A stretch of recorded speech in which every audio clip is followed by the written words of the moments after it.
est donc moribonde.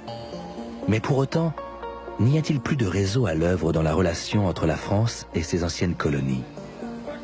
Pas si simple. Le 31 octobre 2009, François Stéphanie se rend au Gabon en avion privé. Il est le grand maître de la GLNF, la Grande Loge Nationale Française, une des deux plus importantes obédiences maçonniques françaises avec le Grand Orient.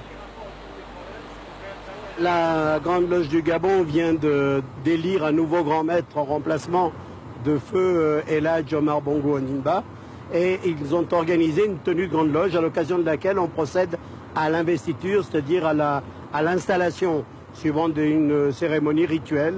Et c'est la Grande Loge nationale française, en tant que loge mère de la Grande Loge du Gabon, qui a le privilège d'installer ce nouveau grand maître. C'est pour ça que j'y vais avec mes officiers installateurs.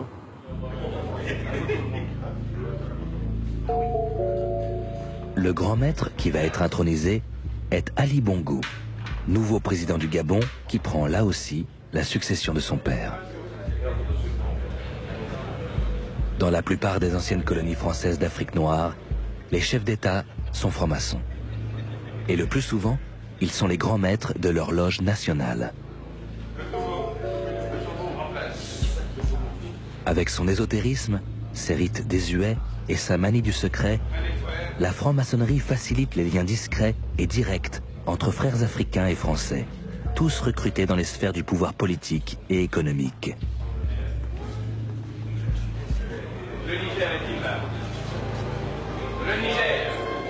Aujourd'hui, ils sont tous là, tous les présidents africains ou leurs représentants au plus haut niveau.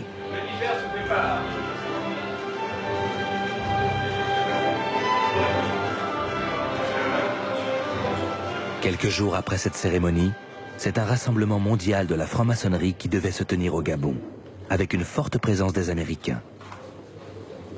Il n'y a pas encore de Chinois francs-maçons. Ça ne saurait tarder.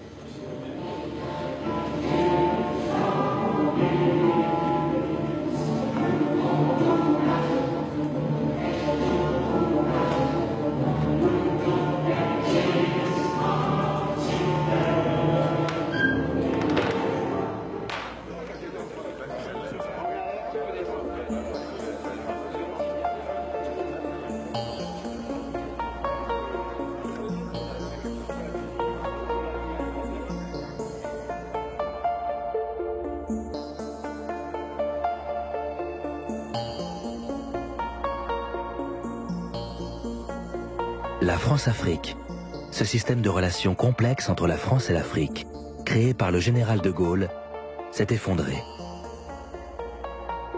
Certes, des réseaux de connivence secrète perdurent. Des amis discrets de Nicolas Sarkozy, comme Robert Bourgi ou Patrick Balkany, continuent de fréquenter assidûment les palais africains, en dehors de tout contrôle public.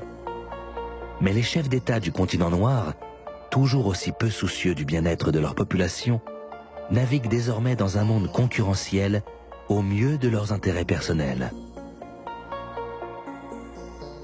Quant au président de la République française, en charge d'un pays qui a toujours autant besoin des ressources énergétiques de l'Afrique noire, il n'est plus que le représentant de commerce attentionné des grands groupes industriels.